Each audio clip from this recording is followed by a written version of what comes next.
Yo, what's going on, man? It's your boy Frank Urbana, and we back at it with another one, man. But today I got a very special guest, man. I got my guy CEO Joe with me, man. What's going on, Cole? What it do? What it do? Man, chilling on it, man. So obviously, for the ones, well, I ain't gonna say obviously, I guess the ones who don't know who we are, this is the head coach of Columbia Central basketball team down in Columbia, Tennessee, and I assist Coach Joe Washington myself. We just wrapped up our first year down here in Columbia, Tennessee, and today this talk, this podcast type, style video will be more so about how the first year went for us, what to expect moving forward for Columbia Central basketball, and some of the things that some of the challenges we faced this year, and how we expect to change those for the years to come. So, first I want to tell you, Coach, thank you for taking time out today to come, come talk to us, man. But for the ones who don't know Coach Joe, would you mind giving them a background on your journey and what led you here to Columbia Central? Man, first of all, man, appreciate you for doing this, man, and us just, really just chopping it up, postseason, little conversation, basketball talk. Mm-hmm. But man, I'm Coach Joe from from Memphis. I started coaching at the age of 18. Actually, one of the youngest coaches at the time, and man, I fell in love with coaching at a young age, just to really see, uh, see where guys started, where you started with guys, and just see the growth, see the progression. Uh, right out of high school, I went into college, the University of Tennessee, and I was, so Knoxville, and man, I started my own AAU program, right out of high school. And so man, I used to travel back and forth, from Knoxville to Memphis daily, every week, once the AAU season got here, man, to have AAU practice, to make it to some games in the wintertime so that I can recruit players. Man, I was that serious about it at a very young age. And man, so I started my own AAU program. Memphis Phenoms. Memphis Phenoms is still around now. And that was back in 2009, 2010 when I got going. And Memphis Phenoms still around now, man. We've served a lot of youth. We've got kids into college. We do a lot for the youth. So man, I started my own program, man, with my uncle. Uh, you know, he passed away some years ago. Shout out to Uncle G, Coach Greg, McKnight, man. His legacy lives on. He forever, is going to be represented, you know, by his family and the Memphis Phenoms program. That's what it's about. It's a family oriented thing, man. I got my brothers involved, my sister involved, my mom, my auntie, my cousin, my right hand guy back in Memphis, Coach Tevo. He helps me run it. My other right hand, Coach Daryl Henderson, Coach Louis. Man, they helped me run this program, man. I'm forever grateful for that. But so I started off my Memphis Phenom program, and we were doing good, competing really at a national level, with minimum amount of resources, man, and we were just grinding, man. We got guys out of, just out the hoods, man, that wanted to go and hoop, man. They didn't know where they was gonna get their next meal from, man. So they gave me they all, and other programs that were more fortunate enough, had more resources, Team Thad, Team Penny. We were competing against those guys, and those guys were watching the work that I was putting in. As a young coach, man, and Team Thad came to me and said, "Hey, Thad Young and my guy Coach Hurd came to me and said, "Hey, we like what you're doing. We want you to be a part of the program." And a couple of years after me, you know, rolling with my Memphis Phenoms, man, I joined up with Team Thad. Uh, I joined up with Team Thad, man. I had the opportunity to do something that I love doing the expense of someone else. You know, Thad made everything possible on that level by, sponsoring the program, making sure the coaches were taken care of. Man, it was phenomenal, man. So shout out to those guys. So man, from Team Thad, and I had a little small stint with Team Penny before Penny took over at the University of Memphis. Man, it's more so on the AAU side, and now today I'm currently still with Team Thad. I'm one of the executive. I'm on the executive board, one of the directors for the program, man. So I help kind of oversee recruitment and just making sure the teams and everything, the operation runs smoothly. And I also still have my own program, which is Phenom, but now we don't really focus on high school. We focus on the elementary and middle school grade levels. I have my son, so that was more so for him, more so for my nephews, just more so for the youth, so we can focus on meaningful development. So that's what I'm about as a coach as well. But on the school side of things, man, I started coaching school ball back in 2013. Well, not 2012, at a middle school, coaching middle school girls at Bellevue. I attended Bellevue as a student in junior high, where we were very successful. But anyway, my principal called me and said, "Hey, man, I got a job for you. I want you to come back and coach my girls team. There's some people here that know you." So I knew one of the girls on the team because I knew her. She was friends with my sister. My sister was in the eighth grade at the time, so we knew the family. Everybody, the families knew each other, so they vouching for me to come back and coach, thinking that my sister would come to Bellevue and play for me her eighth grade year and play with a friend her eighth grade year. But my sister was already in a good situation. She had just won the state her sixth grade year. And by the fact they won again her eighth grade year, and her coach was my mentor, and my mentor and brother still to this day, Coach Rashard Haynes. He's one of the greatest to ever do it, man. I learned so much from him. But so I ended up coaching this girls team.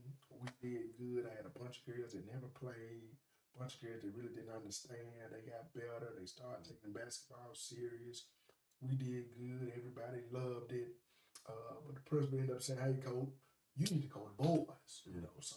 So man, that next year I linked up with Coach Byron Harris, another great man. So this a part of my journey. I've been mentored and I've connected with some great, not only just some great coaches, but some great men. Man, Coach Haynes and Coach Harris are two of the greatest, man, they ever coach the game of basketball. So in the city of Memphis. So man, I link up with Coach Harris at Bellevue on the boys side, and he was a football coach as well. So basketball was more so my thing. So he said, "Coach, you got the basketball. I take care of the football because the seasons they overlap some as well too." So he said, "You take care of basketball, man." We had a great sixth grade class, and I told Coach Harris, "Hey, Coach, we gonna win state at least 2 out of 3 years with these guys." So we got to go on, man. That first year, we didn't win state because we was matter of fact, Penny Hardaway, he was a middle school coach at Leicester Middle School, and we was in the same league, so they were stacked. They had a good team. They were stacked, so they won it that year. And but we went on the next 2 years to win state with that sixth grade group. Like we started off like I called it out, yeah. And Bellevue went on to win 6, maybe even 7 consecutive states in a row. That started a tradition, a winning tradition. Started it back up because, like I said, when I was a player there, the coach that I had, man, we won, man, we won. And Bellevue always been a winning program, and great athletics. But so after that, so I got a few rings, man. I got them all actually with Coach Harris, So I got two with that sixth grade group, and I ended up coming back to Bellevue later on in my coaching career, but in 2014, man, I ended up being the assistant coach at my alma mater, Central High School. My brother, he was a junior. He was a junior that year. So now I'm over there. I'm coaching my brother. He's a junior. I want to say my sister ended up. Did she end up coming there? No, she wasn't there that year, but she ended up coming the next year as a freshman. But my brother was a junior, so now I'm coaching my brother. I'm assistant coach. I'm coaching my brother in high school, man. So that was great. And I'm at my alma mater, which is great, man. I'm learning from a guy that's been a college coach for 20 plus years. I'm learning from him, so I'm soaking everything up. And at the end of the year, at the end of the season, man, he resigned. And I'm thinking, I'm getting ready to take his place. And he's telling me I'm getting ready to take his place too. So I'm hyped. Hyped about it. I'm at Central. I still got my thing going with Team Dad. Bellevue is the feeder school for Central. Like Central is right here. Bellevue is a block down the street. And then I got Team Dad going. So now all this, I'm gonna turn Central up. You know what I'm saying? So I'm gonna get some Team Dad guys over. I'm about to get some Bellevue guys over, man. It makes sense. I thought it made sense to hire me. Right. You know what I'm saying? So, but anyway, principal said, hey, man, think you lack experience, young guys. I'm still 22, 23 at the time. You're talking about Central High School, so I kind of understood it. And I really didn't understand it, but he told me, my principal told me, he said, if you're not mad, then that's a problem. This is what my principal told me. As if I should be mad he didn't hire me. But I ended up finding out why he said I should be mad, because the coach that just resigned, he highly recommended his best friend from one of the other schools. So his best friend came in and took over as head coach. Didn't want to retain me, because the previous coach said I didn't bring no players. I didn't get no players from Team Dad. But that's a whole nother episode. But anyway, so I said, you know what? I'm good. I'm good at what I do. Let me go get my own high school. So I ended up getting hired the same year. My first high school head coaching job. It was Kip Collegiate in the hood, North Memphis, Old Cypress. And one thing that you got to do when you go to those type of programs, you got to come with some resources. And you got to come with some players. So I did both. I was a part of the Team Dad program. So, Dad, Young, Coach Hurd, man, they bought me uniforms. They bought my team shoes, man, everything. They hooked me up. Then I got a couple players to transfer over to Kip from other schools, man, and that turned Kip up. Just the new sauce, the new swag, the players that were different, man. It turned us up. That was a highlight in my coaching career.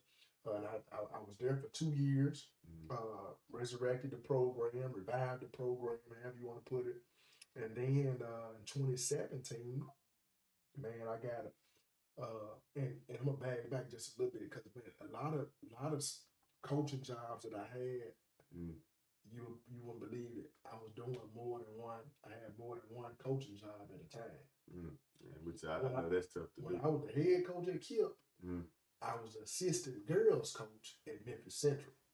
When my sister ended up going to high school, I was assistant coach over there coaching the girls. So I would, and it'd be nice. We had games on the same day. I assist coach the girls game. The girls game started at 6. Right. And I shoot the boys game, be the head coach of my program. And even when I was coaching at Bellevue, even when I was the assistant boys coach at Central, I was still assistant coaching at Bellevue at the middle school. So we can have that connection, that pipeline. But anyway, man, 2017, I get offered a job at Melrose, at Melrose High School. And I ended up being, rewinding just a little bit because in the time around 2012, on my AAU team, it was Phenoms. I had a kid, Doc, from Louisiana, moved down to Memphis. To play for you. Played for me on my Memphis Phenom team. I ended up sending him to Melrose because one of my other mentors, which is assistant coach at University of Memphis now, Jermaine Johnson, he was the head coach at Melrose. So I'm helping out with Melrose too. At this time, I'm doing all of this at this time. That's what made the central coach. Hey, dang, your brother go here. Right. You know, you helping out over at Melrose. You know, why you helping out over here? Like, well, shoot, that's my guy. You know what I'm saying? Right. He hooked me up too. He took care of me for us gear and stuff with my own program anyway. So I knew about Melrose. When I got hired at Melrose, I was already familiar with the tradition, with the history, with the community, with the everything. You know, pros, the cons, I already knew. So man, Melrose was a great job. Man, my first year over at Melrose, man, I went 20-10. My second year, I went 19-6. So I went, what's that, 39-16? Yeah. 39-16 in 2 years. But we end up, that second year, I had guys transfer over to Melrose. It's a thing, man, especially when kids and parents know, you kind of know what you're doing, or you look like you know what you're doing, whatever it is, they want to be a part of it. They want to be a part of it. So, man, I had a good run at Melrose, and then what ended up happening at Melrose in so I coached at Melrose for 2 years. The year that's supposed to be my third year, the principal that hired me at Melrose, he takes a job to be the deputy superintendent for Millerton School District, and left me at Melrose. We get a new principal coming in. Like I said, I just went 19-6. Right. New principal come in. First thing he want to do is clear the house. He want to bring in his own coaches. Coach, I don't mean to cut you off. But what is your thoughts on those type of things when those transpire? What is your thoughts on? You understand it a little bit, but man, it's so crazy because it's like, if it ain't broke, don't fix it. Right. You know what I'm saying? Whether you got somebody and not, just come on in, see what's up, let it play out. And if something go wrong, then you bring in your people. But if this guy or woman, whoever it is doing the job, getting the job done, and you know what I'm saying? Because I was going to be receptive to new admin. As soon as this guy come in, trying to get me out, he immediately started tripping, like for real. And so I'm like, man, you can have this, man. So that 1920 year, I was the assistant coach at East High School. You know what I'm saying? With my guy, Coach Javante Holmes. Shout out to Coach Holmes, man. One of the best trainers in the country, one in the region, pro trainers at that. He's the head boys and girls middle school coach at Elmore Park, man. Shout out to Coach Holmes. We had a good year at East that year, 1920. Coach had recently just took over for Penny Hardaway, because Penny Hardaway ended up going to East. So man, we had a great run. Then going into 2021 school year, it was COVID. It was COVID, so I took that COVID year off. And I didn't work in the school. I didn't coach, man, because everything went virtual. And 21-22 year, we go back in person. So now I got to get back into coaching, getting a job. So I go back into Lawrence Middle School, man. Coach Lance Williams and my guy, Mr. Kelvin Bates, man. Lawrence, they said, hey, call me one summer, said, hey, what we got to do to get you over here? over the little Rams, man, and had a great year. Was one game away from going to the state. Had a great year. Made some connections with some great parents, some great players. And man, that was good. So my whole goal was to do that 1 year in middle school to get back on the high school level. Because after that middle school year, there was a lot of high school jobs that was open. My alma mater was open again, Central. Hardin Academy, which was a private school, good private school at that, open. Kirby High School, good high school, solid program, open. And then I had Raleigh Egypt. So the thing about Raleigh Egypt, man, that 21-22 school year, the coach, my guy, Coach Gary Greer, called me at the beginning of the year.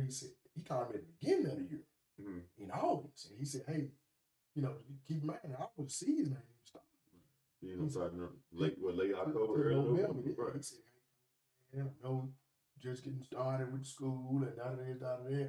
He said, but this is gonna be my last year, and I want you to come take over for me."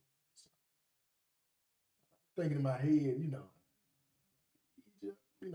I appreciate the offer, but Egypt, because Ronnie Egypt had been down for some years, and that's a good school program to have, but they had been down for some time. So I like, okay, coach, I think about it. Right. But I want one of them other jobs that was open, man. So the season ended up finishing up, man, after that 21-22 year. I ended up going to interview. I interviewed for Central. Alma mater. This is my second time interviewing. The first time back in 2014, 2015, the principal told me that I had no experience. Then we back in, 22. It's 7 years later. You know what I'm saying? I've been at 2 high schools, I've been middle school, I did that. What you can't say I lack experience. No, what's the issue? So man, I go back and interview for that one. I go interview for Kirby, and I interviewed for I had to go through the formalities and interview for Raleigh Egypt, although it was mine. But I found out it really wasn't mine. So there's one guy, and he's a great coach, man. Great coach too, man. Coach Nod Watkins does a great job. So the school that he was at had just closed down. It was a charter school, closed down. So he looking to get another job. So he interviewed for Central. He interviewed for Raleigh Egypt. So they didn't offer him, so Raleigh Egypt job, they offered him a Central job and a Raleigh Egypt job. The best of both My worlds. partner, my mentor, he telling me, at Central, the Central job is between me and Nod. The Raleigh Egypt job is between me and Nod. But he got seniority, granted the school that had closed down, he took him to the state, great coach, more seasoned, you know what I'm saying? Hey, I give it to him. So I was at his discretion, you know what I'm saying? So whichever one he wanted, he took. You gonna get that? I gonna get the other. You know what I'm saying? So, but man, he took Central, and I went to Raleigh Egypt, and not that I didn't want to be at Raleigh Egypt, but man, Raleigh Egypt was similar to the other schools that I had been at, and what I was looking for was a change of scenery, a certain caliber job. Central for me was a dream job. Hardin for me would have been an ideal job. But Raleigh Egypt was a similar job that I've already been in. Was facilities, caliber players, lack of resources, So man, I really, I want to be on the high school level. I do it. And actually, my first 2 years at Raleigh Egypt, man, were great. Great. let me do the same thing that happened to me in Melrose with the brawl happened to me in Rock Egypt too. Mm.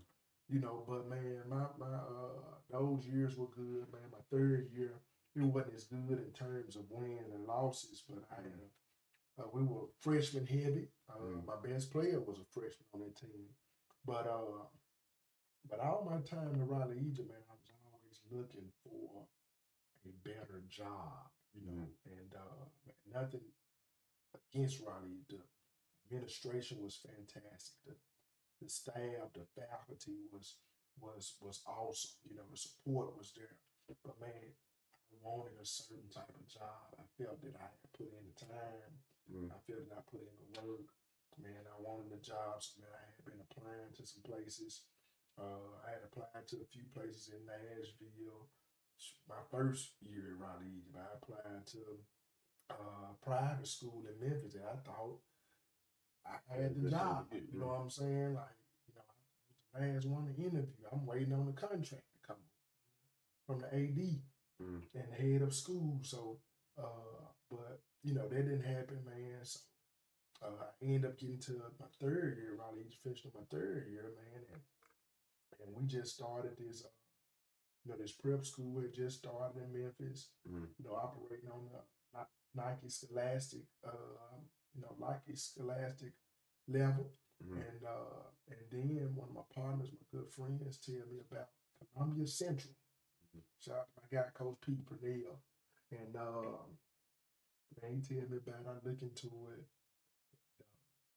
You know, man, I'm like, man, Columbia Central might be it. Might be your spot. And I'm like, man, you know, with this prep school, really ain't gonna fool with this, you know, own thing. Mm. So man, I'm going to interview for Columbia Central, man. The facilities, the access to resources, and just everything just kind of blew my mind. Mm. And I said, this is where I want to be at, you know, with everything on the table. This is where I want to be at. And so, man, that's how I ended up here at Columbia Central. You know, and I look at it as a blessing, Mm. you know, but I also look at it as, this is a testament to the work that I put in at an early age. You know what I'm Mm. saying? I work for a job like this. Mm. You know, so man, I think it is a blessing, man. So that's how I'm here. Grateful for it, man. I plan to be here, you know, for as long as the Lord allow me to. Mm. Yeah. Okay. So well, we appreciate that, man. I know, I definitely, appreciate that. I even find out some things that, I didn't know myself. But, a lot of those answers that you just gave me leads me to my next question, which is what are you most excited about building here at Columbia Central? Mm-hmm. So I say, what excited you the most about the opportunity to build something here at Columbia Central? Man, what excited me the most, man, and like I just ended up saying this, the type of job it is, man. Mm. That excites me and motivates me along. You know, nobody was here when I got here, man. Just having access to all this and having this being here, Mm. motivates me to build something. But what really did it was,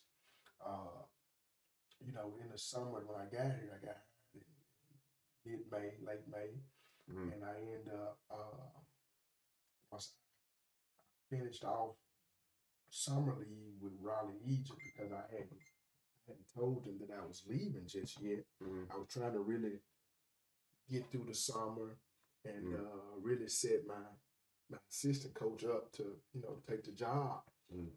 But now once I got here, that June, mid-June, man, I had 30 guys in the gym. First day, man, and Mm. and I only practiced with them for 6 days in June.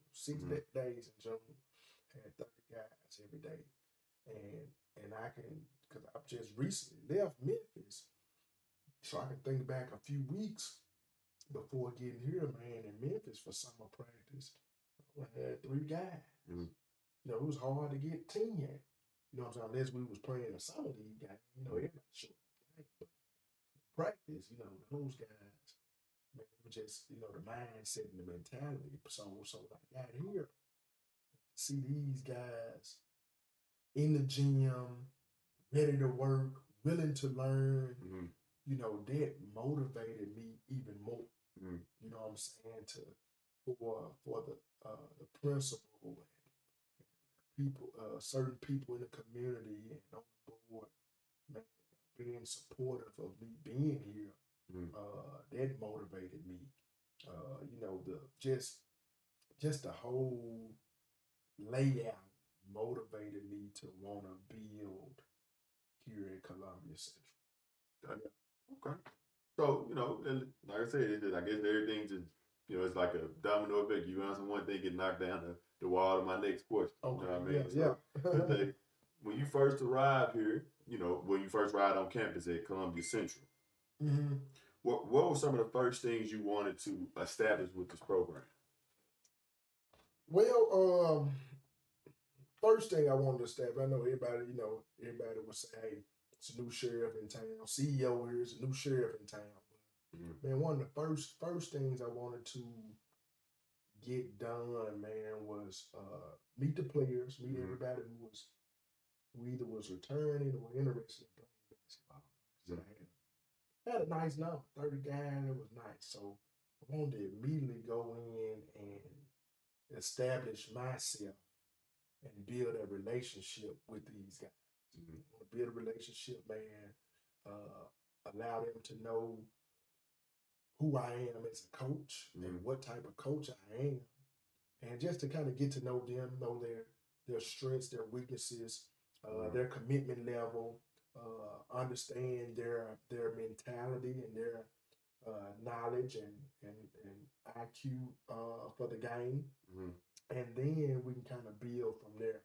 So first getting here, man, I wanted to definitely establish their relation, establish myself, build some relationships, and start to build a culture, create some good winning habits. So that was my first thing to do once I got here, man, and just to really push them to their limits to see what they are used to and what they're capable of doing. So those 6 days in June that I had with this team and with these group of guys was, I made it extraneous. I made it tough. I made it competitive. I made it intense, just to see, where they stood and how far I could push them. Oh, because this was something new for them. They hadn't experienced anything like this before. So right then, I knew I had their attention.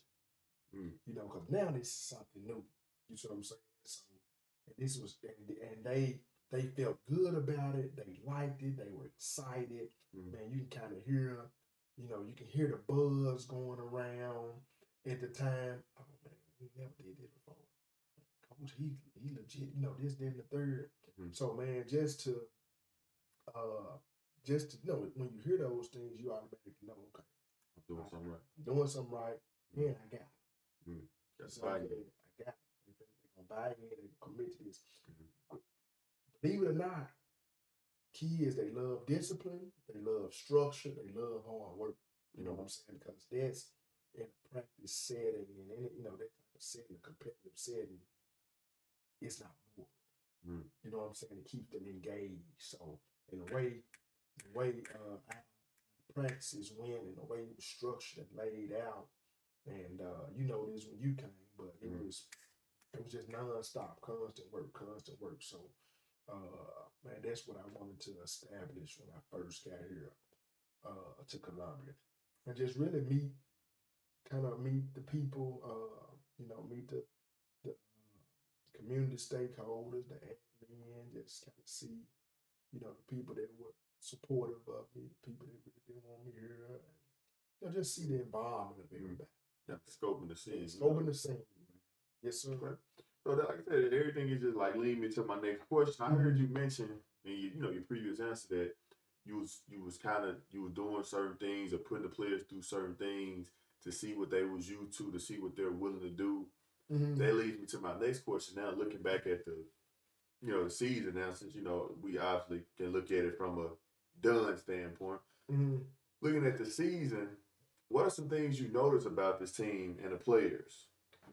Or I shouldn't say notice. I guess I'd say what are some things you learned about the team and the players? Well, man, to be honest, I learned a lot about the team, learned a lot about individual players. Mm-hmm. I've learned a lot about myself. Uh, as a coach, Mm-hmm. Man, coming from where I've come from, the city of Memphis, known for it's basketball, and you probably can attest to this and compare it to where you come from. Mm-hmm. Arkansas, Little Rock, just the level of play and the style of play. Mm-hmm. Man, I witnessed Bartlett, I witnessed Whitehaven, I witnessed South I witnessed Central, Arlington, those teams, Mm-hmm. The Bradford. But man, down here when in the region in the league and district that we play in with these Williamson County schools, Mm-hmm. man, this is the toughest league, toughest region in the state of Tennessee. I mean, Hands down. Hand down, man. They got some great players, some hell of a coaches, man, and you got to come with it every single night. In the region in Memphis, with Bartlett, them, you might have it's a couple cupcake teams that you play. Mm-hmm. Down here, no cupcakes. Mm-hmm. Any given night you can. These guys watching the film, they executing the smallest of the details. So you ask me what I learned, what did I recognize? You're gonna learn real quick whether you can coach or not. Mm-hmm. You're gonna learn whether that best player at your school, you're gonna learn whether he's really good or not, you know what I'm saying, or whether he's really that guy. You're gonna learn whether your team is really what they really capable of. Mm-hmm. So man, going through the season and going through our district, going through our region, I learned a lot. But as a coach, that's what I want. As a coach, I want to play the best teams. As a player, you ought to want to play the best competition. Just see where you stand. Mm-hmm. You know what I'm saying? Overall, makes you better. Just see where you stand, man. So I also, looking at those other teams and looking at our team and comparing, I see that we're very athletic, but we lack skill and we lack structure. Because once you look at those teams, even you look at their JV programs and see down here there's real programs. Mm-hmm. In Memphis, you got Barney there, real program, and you might got 2 or 3 other schools that have real programs. But here, Brentwood got 56 players in their program. Ravenwood got 60. Those are football teams. Yeah. You know what I'm saying? And you saw them in our JV tournament. Man, they're gonna be good for years. They got the skill set, they got the structure, they got the discipline. So when you ask me what have I noticed about our teams, our players, we lack a lot of those things. Mm-hmm. And it's not to criticize any one person or any one level or any stage of their life, but they skip some stuff. Mm-hmm. You know what I'm saying? We hadn't mastered what we should master at this point in their career. So we actually haven't mastered the basics. Hadn't mastered the basics, the basic fundamentals. And once you can do that, everything else open up. Everything else will fall in place. That's one thing I do notice about, hoops in today's time. Everybody want to skip to the advance. Just because you look on the internet, I'm pretty sure we can pull our phone out now and look on the internet. Yeah. And you see trainers teaching these guys all these drills when their player not gonna be able to get in the game and do that in the game. So I feel like that's something that if you look back, even when I played, you look back high school 2018, 2019 year, we were doing basic stuff, but it actually translated to the game. Yep. You know, and I feel like that's something this generation of players has kind of gotten away from. They looking at the media like, what he doing? He a top prospect, but you ain't see what he put that Yeah. that work he putting in behind scenes. Yeah, So. those unseen hours. And then, man, that's the thing. Can your game translate to the next level? That's You the know what I'm question. A saying? lot of players Can will your have to ask game themselves. translate to the next level? So, yeah. So my next question, Coach, we still, like I say, still on the first season experience, kind of trying to pick your brain a little bit on how you feel about the first season. Yeah. What were some of the biggest adjustments you had to make coming to a brand new program? Oh, well, man, first and foremost, man, in coming into anywhere new, whether it's new church, new neighborhood, man, you want to scope the scene out, man. Again, you want to see who's who. You want to learn the landscape. You want to be knowledgeable and learn about the history, the tradition. You want to know, you want to learn about all those things so you can be more knowledgeable on how to navigate to what it is you got to navigate through. You want to, you just want to also learn how this school operates, how this program operates. What fuels this. So man, I'm also in the role of athletic director. You know that, but just learning how things go. You know what I'm saying? What duties and every although it's a head coach, boys basketball head coach, at every school and every job, the role is different in a sense. You see what I'm saying? So, I mean, the duties may be, very much so similar because you're coaching basketball, but the role is different. So, man, and that's more so off the floor things. But man, in the coaching realm, making adjustments as a whole, that's something that we had to do. Like I mentioned, the film study by the other coaches and opposing. We had to have counters for counters, counters to counters, and then even with those counters, we still had to have something else in the pocket to pull out and counter that. You know what I'm saying? Because so you just gotta be able to adapt to any type of environment. You got to be able to make those adjustments. And also, man, it's not a black and white thing. This is my first time being in a environment where the majority race is Caucasian. And I think we're 50% white and 30% African American, and I think we're 20% Native American. So this kind of our breakdown. Where most places that I've been, all places I've been, we've been predominantly black. So I mean, and it's not that means anything, but it does mean something. Yep. You know what I'm saying? You gotta act a certain way. You gotta walk a certain way. Yeah, you can still be yourself, but every moment matters. Every moment matters. You know what I'm saying? That's one thing. That's one thing. I pick up a lot of different things when I'm around. Different people. I would like to say I'm still at a young age to be coaching at the high school level, or even to be teaching.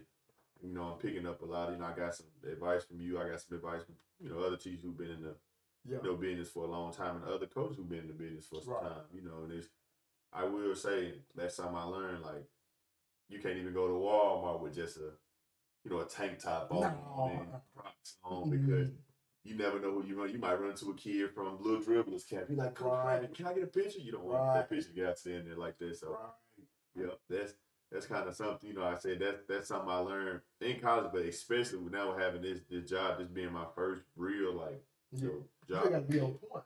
You gotta be on point every day, man. You ain't in your home. Be on point. You know what I'm saying? Even at your house, you gotta be on point. You on the mailbox, you still got on the balcony. Be on point. Just never know. Yeah. So my next question would be, Coach, what are some moments from this season that stood out to you? Man, well, think there were a lot of great moments, man. A lot of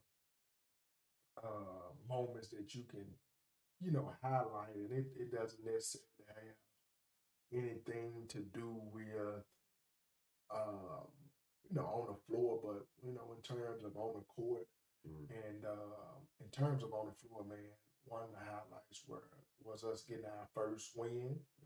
Uh, we started off kind of rocky, not necessarily, but started off and out of our first three games, we went 1-2.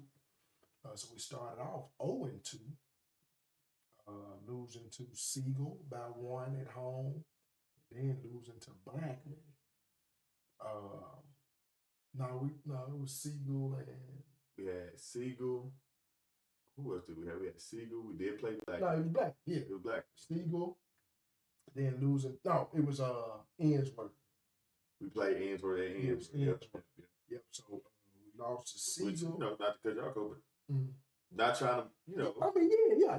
sugarcoat. But I'm just saying how we that's started good out point. to get that first win. But Siegel, Ainsworth, then we played Loretto. Loretto just won the state championship the year before.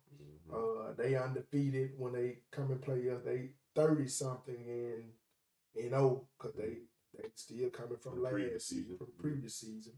So for us to go into Loretto and dominate and get that win and win the way that we did, man, there was a highlight moment. There was a highlight moment for us because we also did something different than we did from the first two games. If you remember, we switched to defense. Yeah, we put installed another defense. We critiqued some things. We made some adjustments. And man, to go get that win the way we did against that program, it was a highlight moment, man. Even before that, to see the guys buy in and compete in conditioning, man, those were some great times, man. To just see them embrace our challenges, because like one of my favorite quotes is, outside of if growth was easy, everybody would be 10 feet tall. So I tell them to embrace the struggle, embrace the challenges. Everybody, it wasn't designed to destroy you. You know what I'm saying? It was designed to develop you. So man, they embrace challenges. Man, and they had some days where they were down, or it wasn't their best, but they still pushed through it, and they found a way. They overcame it. But man, we talked about it. You mentioned it not too long ago, but man, which was a great moment because this is one of my favorite players, and he didn't even get to play this year. But Jeremiah, he tore his Achilles November the 15th. Our first game was November the 18th, which was a Tuesday. He tore his Achilles November the 15th, which was Saturday. Yep, in the pregame. I mean, in the preseason game. And the way he tore his Achilles, man, he got a steal when he dunked. I mean, he got a steal when he dunked. It came down, get ready to run back down the court. He fell out. And man, but anyway, I said all that to say, back in November, in February, not too long ago, senior night, put Jeremiah in the game at the end of the game, man. With 6 seconds left on the clock. I mean, this was like a storybook. Yeah, you know what I'm saying? Like, now, for real, it was storybook. And he got in, man. The team didn't, we got it to him. He made the three. It made his night. It made his mom, his whole family night. Yeah, the guys were happy for him. It was a highlight moment. And when we got down here, man, we understood, when I talk about the tradition and history, man, Spring Hill, Columbia Central is a big rivalry. So now, we have down the shootout, of course, And man, for us to go over to Spring Hill, big rivalry, packed gym, Saturday night, Valentine's Day, Still have a good man, crowd. traveling trophy. We go in there and we get a win. I want to say convincingly, but it would have been convincing, but we allowed it back in. But just the way those guys came out and played from the beginning, from the beginning, man, that was great. That was a highlight moment too. Okay. Yeah. So to kind of stay on along them lines of it. How did you see the players grow from the beginning to the end of the season?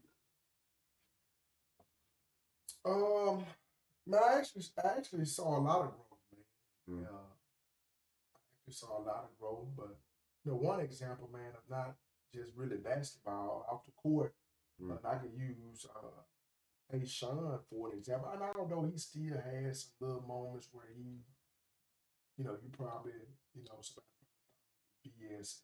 Mm. But man, in the beginning of the school year, I had so many issues with him to where I felt like we weren't going to be able to trust him. I'm like, man, this kid, he kind of get into stuff off the court. Mm-hmm. When we need him, he's not going to be available. I'm saying? We're not going to be able to. Mm. But to see him go ahead and lock in and get everything else and not try to be what we call, I call him an AO. Right. Can't be no AO. You know what I'm saying? Because They don't pay out. It don't pay out. Mm-hmm. So when he locked in, man, he going to class, being respectful, doing his work. Mm. You actually saw the results. You actually saw the results, man. And then I benched him the second game of the season. It's worth to be there. It's worth. Yeah. It's worth to be there. Benched him the second game of the season because he missed practice the day before a game. That applies to even you, whether you are our best player, you are our worst player. Same thing is gonna apply. So man, just to see that, and ever since then, he never missed no practice. Especially before a game. He never missed no practice. He never missed another practice. Never missed another. Yep, he never missed another, man. He always stayed in the gym, man. But just to see that growth, you know what I'm saying? To see him, correct himself and make the adjustment. Mm-hmm. You know what I'm saying? That was big, man. To see guys go from being confined to the post area or the high post area and stepping out to the wing, having confidence, man. That's growth. That's a plus. Man, seeing young guys who was just a freshman, now they're sophomores stepping up into leadership roles and leading and holding their teammates and peers accountable. You know what I'm saying? That's growth. So, I hope I answered you. Yeah, Coach, you definitely.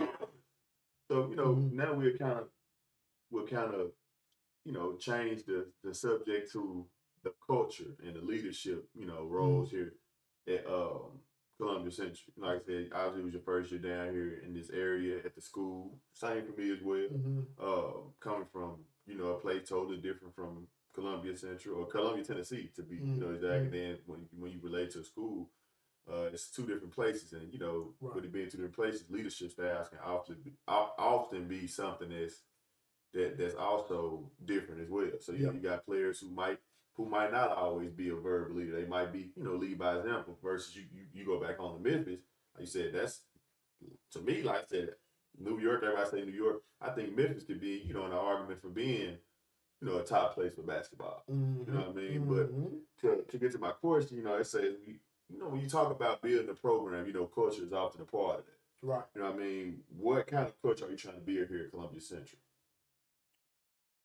Well, man, obviously, like I said, we got athletes, we got some talent, man. But I definitely want to foster a culture with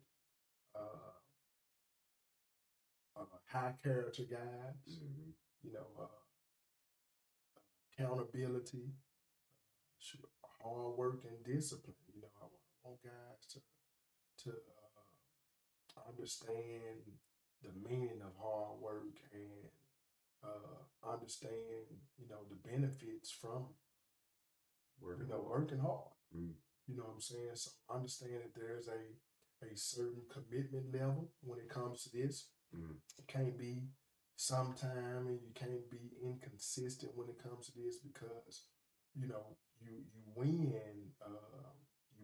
and your success comes from the preparation. Mm. It comes from the process. Winning is a process. Winning the state championship is a process, and you don't win a game or you don't win a state championship at that game.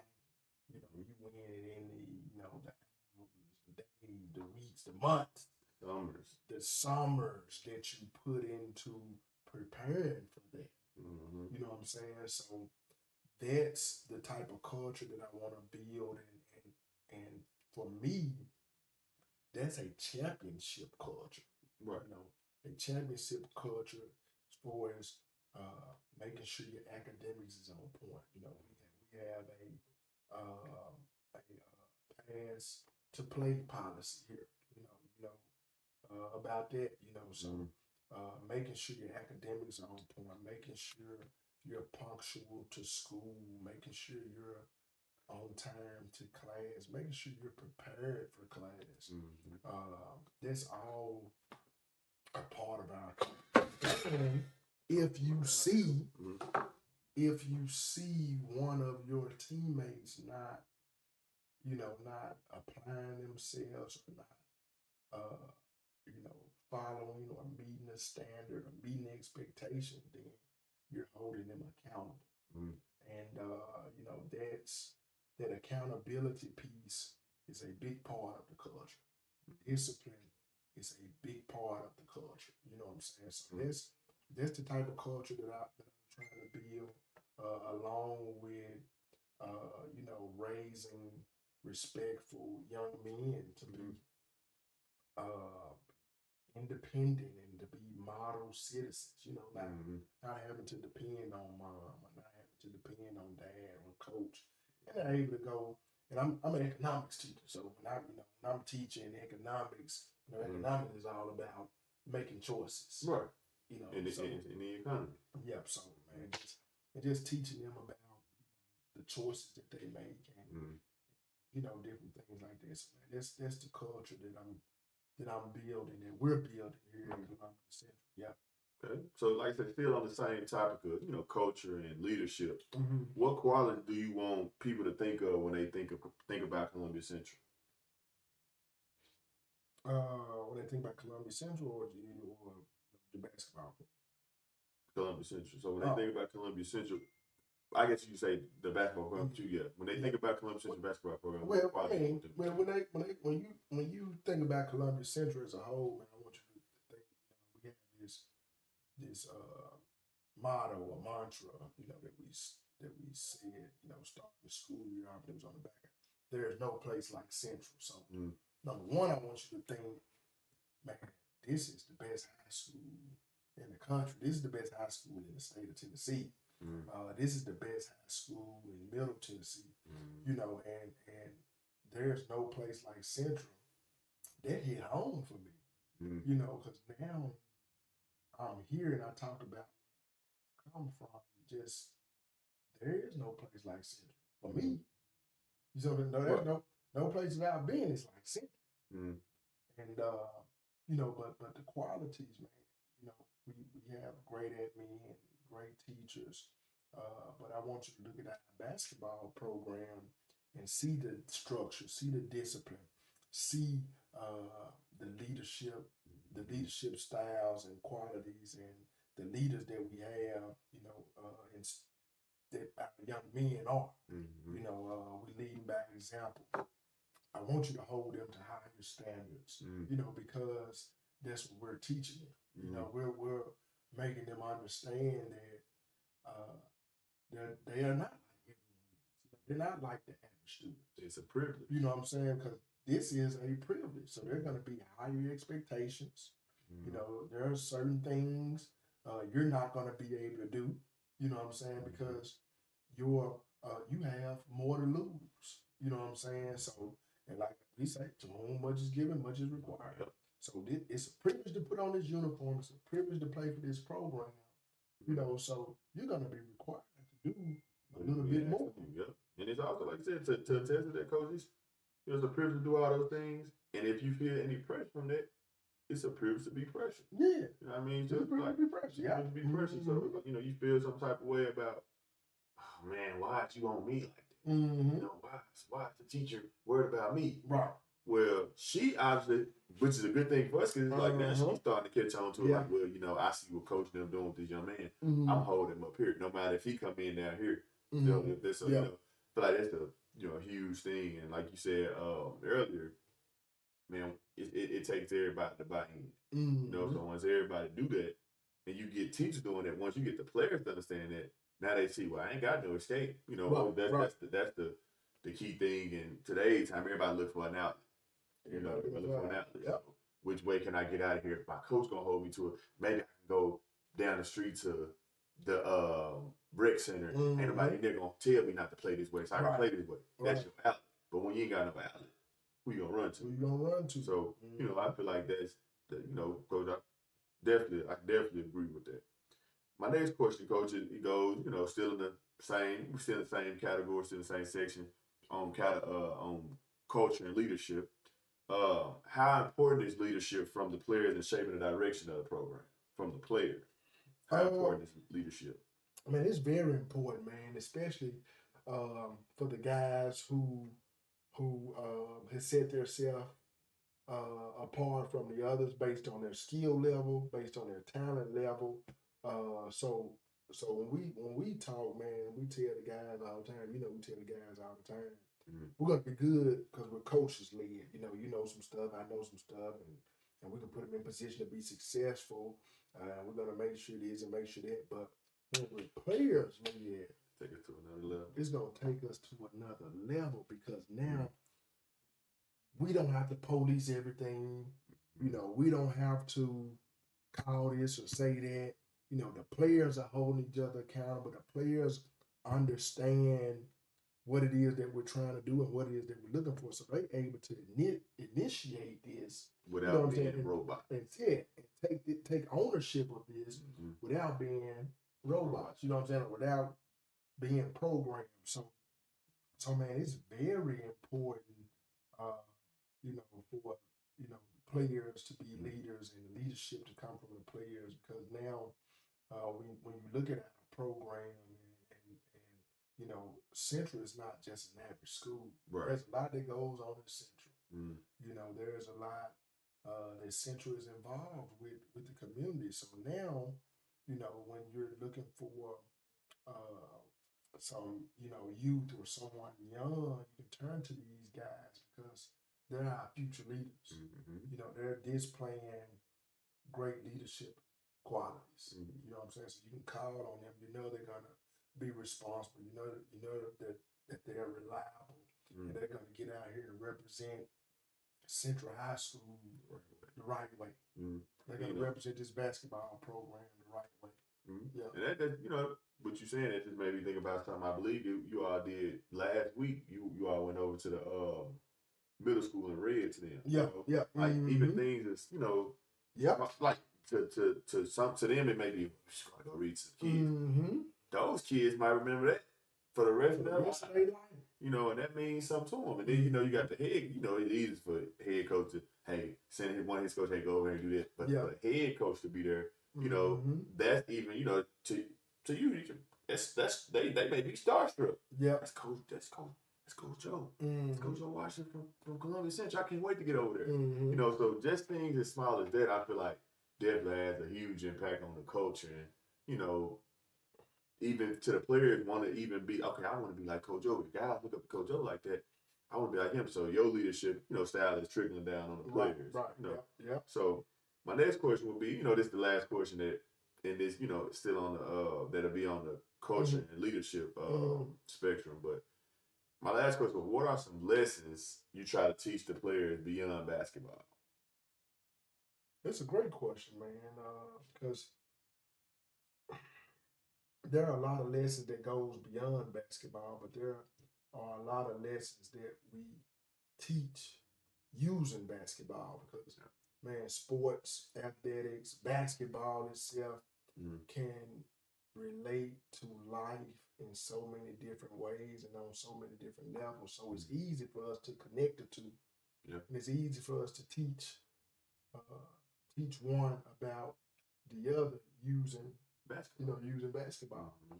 So just teaching them to be punctual, to be on time, to make sure that they're doing their jobs, to make sure that they're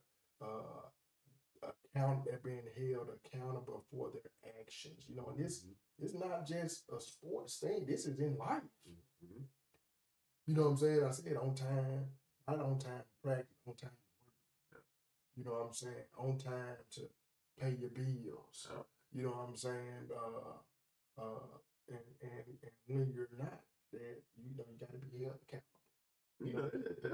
That made me think about something you said in practice. I don't know if you remember that you said, man, we got to do our daily dues or some of the essence of like basically cashing a check.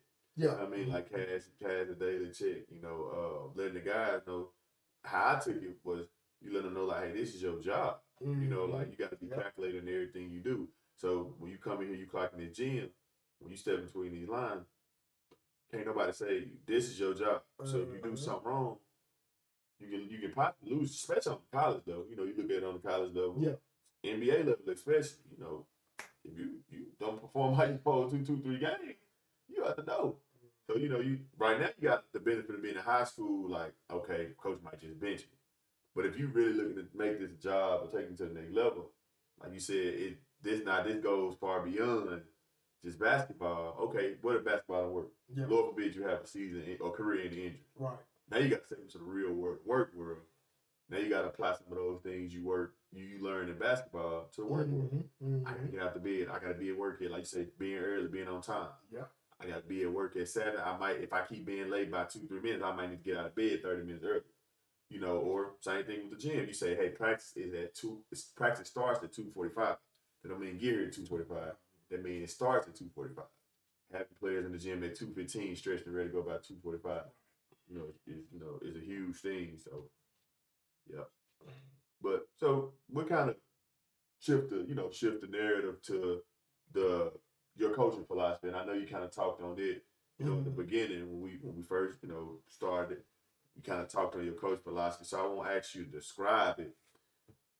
I guess I should ask you, what do you hope your players take away from your leader? Take away from you from playing. What do you hope your players, when they leave from you, what do you hope they take away from you?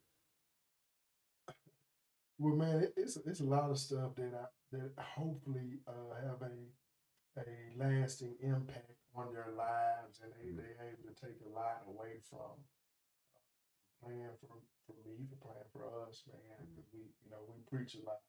We get on to them a lot and just share different life things with them. So hopefully it's a lot, man, that will have a lasting impact on them. But and I heard this on a podcast the other day, last week, rather, with Tracy McGrady, Vince Carter, and he had Ron Harper and the Harper brothers on there, his son.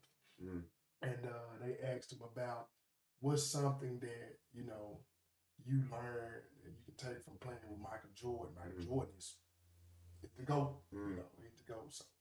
But anyway, I'm saying. I ain't cut him off, but he's LeBron. So it feel good to hear him say it. I mean, LeBron is next, but Mike is still. But anyway, when they asked him that same question that you just asked me, because I think they asked him the exact same question, and he said, "No days off. No days off. You come in to work. When you come in to practice, have your boots laced up, have your shoe, be ready to go, because this is gonna be just like a game, just like the real work. Yeah. You know what I'm saying? This is Because once you get to the real world, it's gonna be just like that. Mm. You know what I'm saying? It ain't gonna be no brace for impact.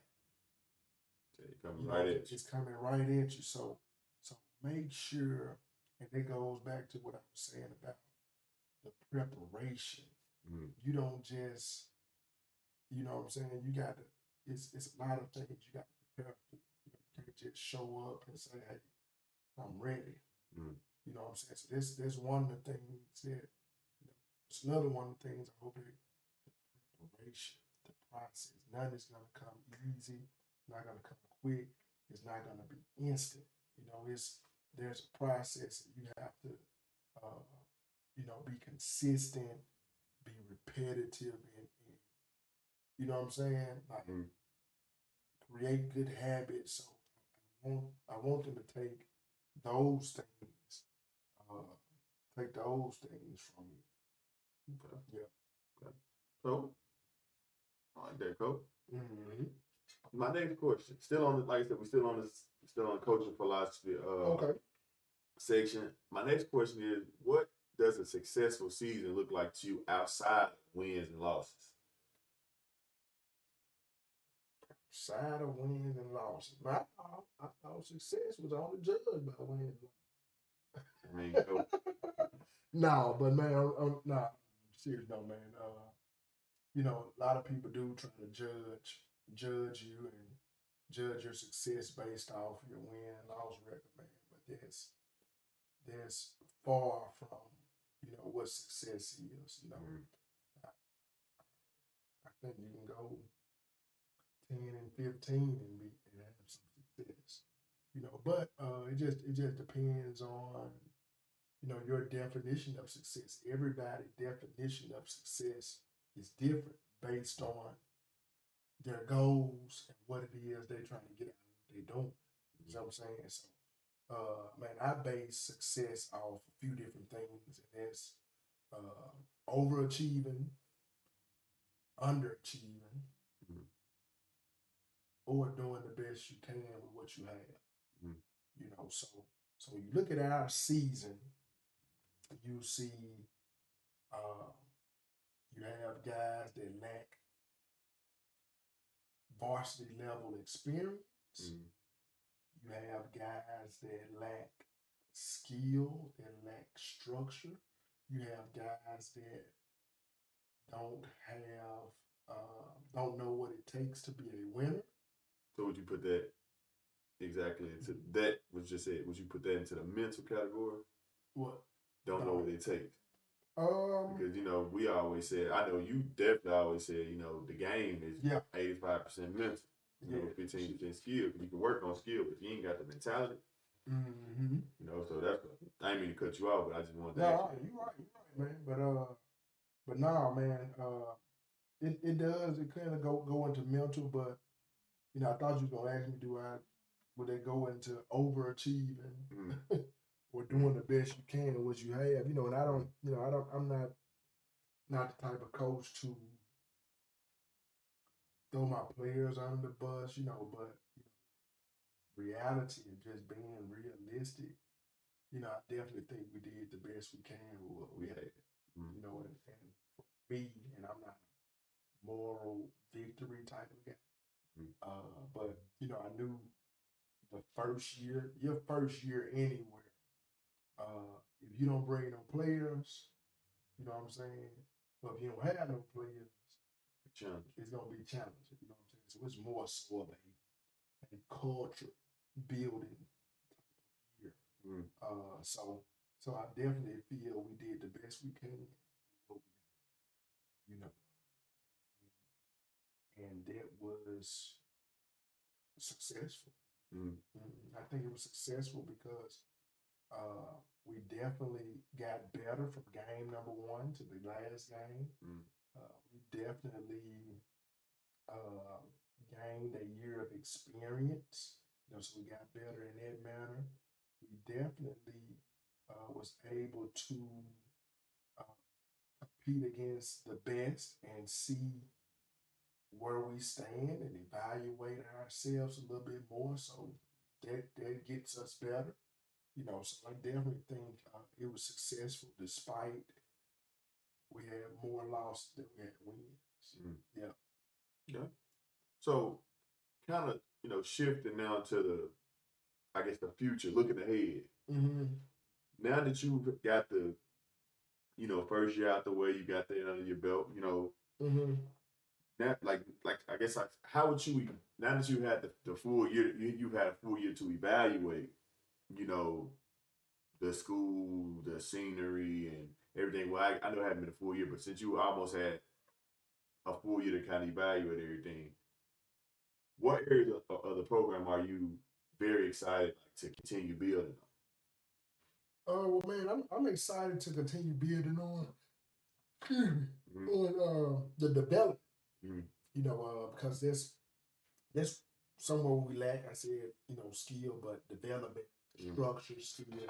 Man, so I'm excited to have this off season because like I said, man, I was hired back in late May, and you came in August. Yeah, mid-August. Yep, Mid August, yeah. So we didn't really have a summer with them. We didn't have this time that we have now with them. Mm-hmm. So now with a little bit more understanding what it is that we want, knowing what the standard is, and understanding the expectation, knowing what the expectations are. I think going into this off season, we can be a little bit more productive. Mm-hmm. I'm looking forward to working with our freshman class, our incoming freshman class, outgoing freshman class, outgoing sophomore class. You know what I'm saying? I'm looking forward to continuing that. And now it's a little bit. It's time to be a little bit more hands on and a little bit more invested in those guys, the freshmen and JV guys, so that they can know that they matter as well too, because they're committed. They're committed. So we got them committed. Let's go ahead and put the work in. You know what I'm saying? So now we won't lose them physically, nor we lose them mentally. You know, it'll benefit us in the long run because now those guys are available, accessible, and they're reliable. We'll be able to depend on them to do some stuff, and then they just give us more depth with something that we lacked this past year as well. So I'm excited to continue building on. Yeah. Yeah, I heard you say, in the midst of giving the answer, I heard you say something about standards, and I heard you also mention it earlier when we was on, in the beginning area of the video. Yeah. What type of standards are you looking to set for Columbia Central in the future? What standards are you setting for Columbia Central in the future? Or are you trying to set for, what standards are you trying to set for Columbia Central in the future? Well, man, I'm not really looking to change any standards. The standard's going to be the standard, and we're going to continue to. There are going to be other things that go into the standard, and they're simply because we're mastering the standards that I already set. That makes sense. You know what I'm saying? Like it's like these are the standards. We've met those standards. We've mastered those standards. Now these are the standards. Let's go a little bit higher. In terms of actually being a championship program, actually being able to compete for a regional championship, compete for sub-state, actually qualifying and making it to the state tournament. Now that becomes a standard. You know what I'm saying? Having all 20, 30 guys in a program, on a principal list or 3.5 GPA, that becomes the standard. That becomes a part of the standard. Along with everything that you've mastered. Now, this is the standard. So now, go back down. You can't go back down. You know what I'm saying? So, in recent history, you've had, you've got tradition, and you people tend to allow tradition to set the standard, but Mm. tradition don't set the standard. Mm. You know what I'm saying? The standard is the standard, and the standard will set the tradition. You see what I'm saying? So now we got to get these guys to rise up to the standard, and that alone will show us what the tradition, what the legacy will be. For the years to come too. Yeah, Yep. years to come. Yep. Yep. Okay. So for the players who are going to watch this, our players that we're getting the future Lord's will, or just anybody who's interested in becoming a part of Columbia Central basketball, what would you say to them? But matter of fact, before we even answer, I guess I shift that more so towards the end. I want to stay more so on our team right now. Okay, all right. What message do you have to the returning players? Man, to our returning players, well, you know, we saw what we did this year. You know, and I honestly believe, I mean, I'm not happy with saying it, but I honestly believe a lot of our guys were satisfied with what we did. And what we did this year was average, was mediocre. And the thing is, you know, we're satisfied with mediocrity. You know, we got to rise above mediocrity. So not to be complacent. There's a lot more work to do. We haven't accomplished anything yet, so that, you know, we gotta strap our boots back on and we gotta get back to work. We're far from where we should be. You know what I'm saying? We're close, but we're so far from what we should be, especially once you look at other programs and other teams. But I want to tell my guys to let's not live in the past, which is this past season. That past season is over with. Can't do nothing about it. Can't do nothing about it. We learn from it. We know, you know, if you felt a certain way after the season was over with and you don't like how you felt, then we got to do something about it. You know what I'm saying? We can't go into this year being the same player that we were last year. We can't go into our conditioning season out of shape because you already know we're having a conditioning season. So why wait?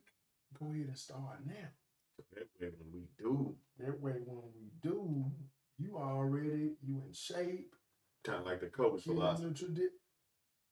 If I get up at 4 in the morning, 3 in the morning, work out till 6, take the kids to school at 7, go work out again at 8. Can't nobody ever catch up to me doing that. Now I'm able to work out more times in one day. Just because I got up at 4. Doing what other people aren't comfortable doing. Yep. So my next question, you know, still on the, you know, future for Columbia Central, looking ahead. What should the community expect from this program moving forward? Man, they should expect continued growth, continued improvement. I mean, a little bit more excitement too, because I believe with this year of experience under their belts and gaining this year of experience, man. So now the guys get better. They understand a little bit more about, again, they know what the standard is. They understand what the tradition was or tradition is. It was Columbia Central basketball. So now they're able to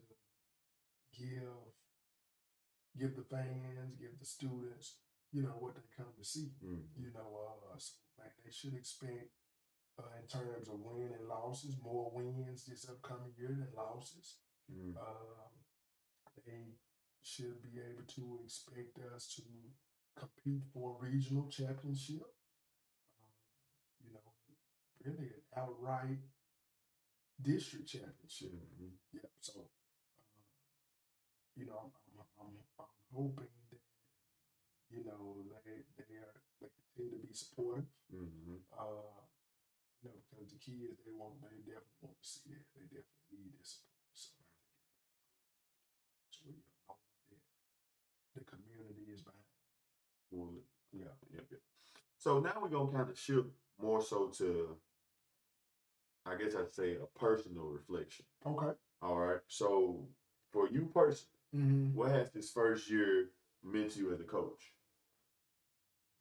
Now I know we kind of answered in you know a variety of different ways, some different type of questions, but to ask the exact question, what has this year meant to you as a coach? Man, this year has meant a lot. Number one, because it was the first year, Mm-hmm. and it was my first year not in a new position, but in a new location Mm-hmm. on a higher level. Uh, man, and I'm saying this, you know, comparing to where I come from. Mm-hmm. Like where I come from, I didn't have all this. I didn't have access to these resources. I didn't have these type of facilities. So, so as a coach that was in a position where I come from, like this is heaven. You know what I'm saying? And we joking or whatever, Mary say, I want to go to heaven. I want to go. And man, so I'm here. I'm in heaven. And to be here and to do what I love doing, man, it feels great, man. It means a lot, for my family to be happy and see, because everybody that knows me, my friends, my family, they see the difference. They see the difference in the caliber jobs. They see, the excitement. They see the stress-free days. You know what I'm saying? They see the worryless Joe. You know what I'm saying? Because I'm not worried about things that I was worried about. Yeah. You know what I'm saying? So, man, to be here in this first year, man, it definitely meant a lot. This is the beginning of something great. Yeah, it's the start of something great, man. I look to continue to be here for many years to come. Lord's will. Okay. Yep. So my next question: if you could describe the direction of this program in one word, what would it be and why? One word: direction, man. Upward. Upward. We going up. That's the direction. Up.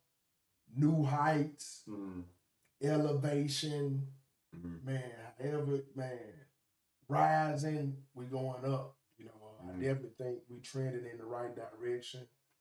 I definitely believe that. So as long as the guys believe, as long as the administration believe, man, the parents are bought in, we going up, coach. You know what I'm saying? I tell the guy, because hey, again, our previous season, it wasn't so good. Man,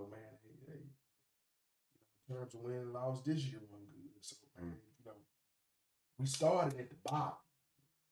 You know what I'm saying? At the bottom. And so, man, when you at the bottom, the only way to go is up. Yeah. You know what I'm saying? And I say all the time, being at the bottom is not always a bad thing. Because at the bottom you can reinvent yourself. You can recreate yourself. You can develop some good habits. You can build a foundation at the bottom.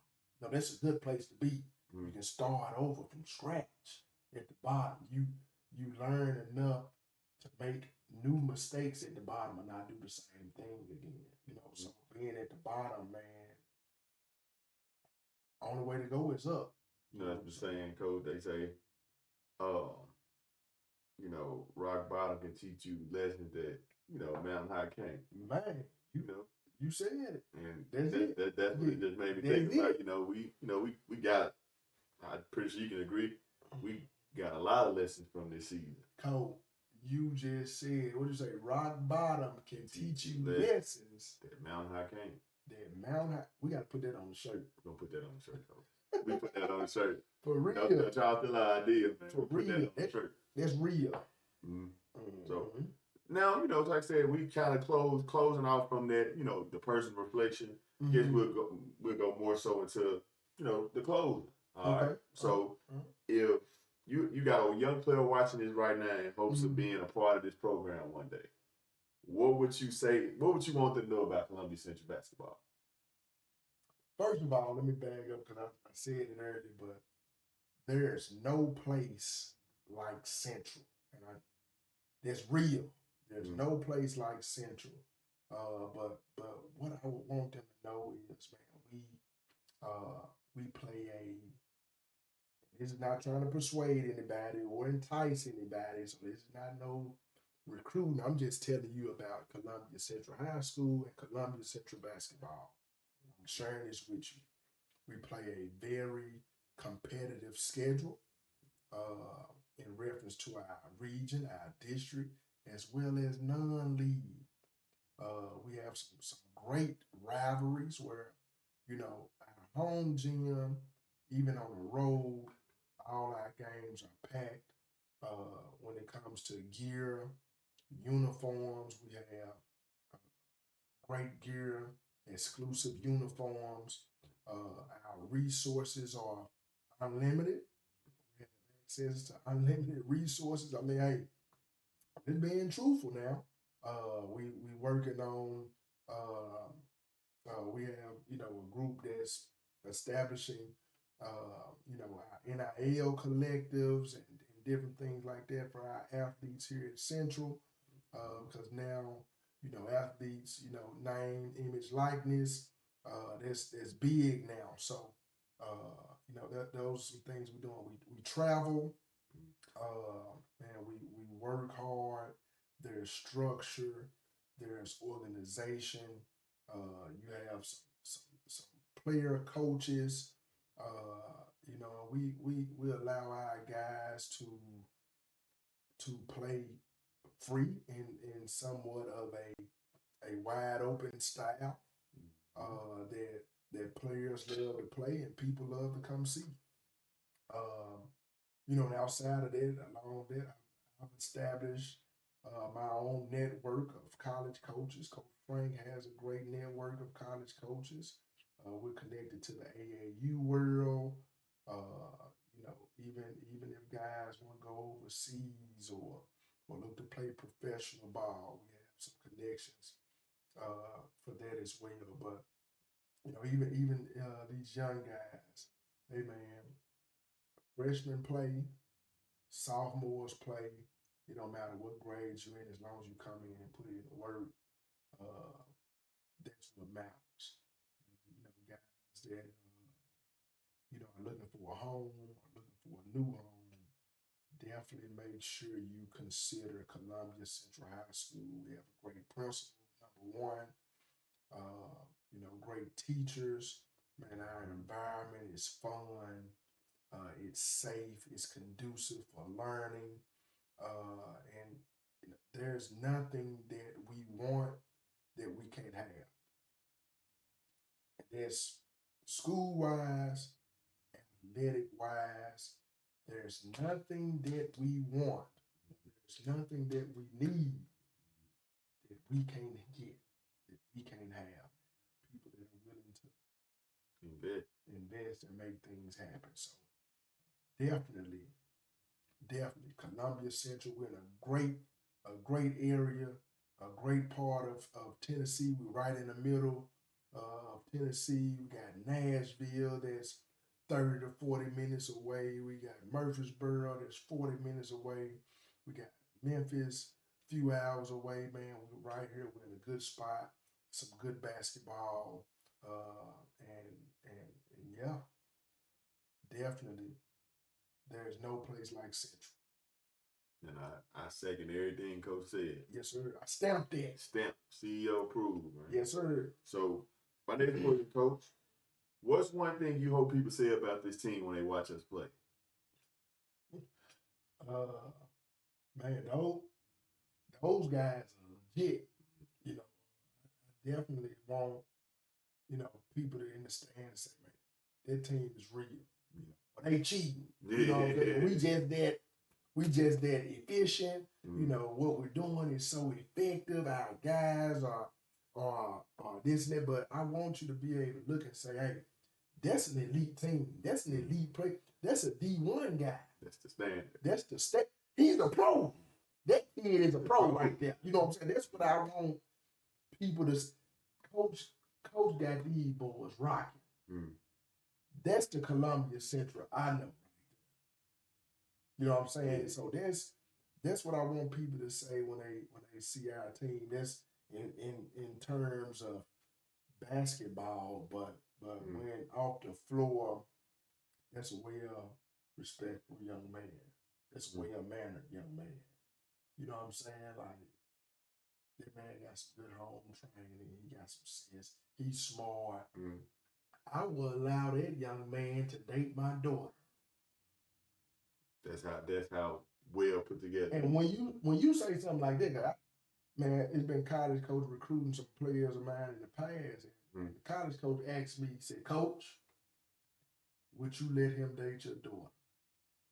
And that alone make you rethink. Says a lot about the player. If I say, you know, there's something wrong with the kid. Right. You know what I'm saying? So, like, or, you know, man, people say that kid has character. You know what I'm saying? So that's what I definitely would like that type of chatter. You know, that type of gossip. And that'll definitely be good. Yeah. Okay. Well, Coach, like I said, this will be my last question. I'm gonna kind of skip over the other one that I had. Okay. And I guess I don't want to say this is a bonus question. You got a lot of last questions. But this is a more so a question I want to know. I'm pretty sure it's some people out there probably want to know too. What keeps you motivated as a coach year round? Or I guess you can say year after year, but you got a lot of years under your belt now. What keeps you motivated as a coach year after year? Man, what keeps me motivated? Number one, man, just this work that we do. You know, serving the kids, serving the youth rather, serving families, man, is so vital and important because our youth can be doing anything under the sun, you know, but they're deciding to fully commit and invest in playing basketball. They decide to be in the gym when they can be out doing anything else, doing something else, getting in trouble. Right. You know what I'm saying? So that number one, that motivates me. You know, two, this is something I'm very passionate about. I love doing. My son, you know, my family, and eventually, Coach, you know, we probably think we've had this conversation before, but you know, I have a goal of getting to the college level. You know, getting to the collegiate level. You know, D1. You know, so what motivates me are a lot of things, but just to continue to see the improvement. I'm chasing a state championship at the high school level as well. So that's a challenge for me that motivates me every day.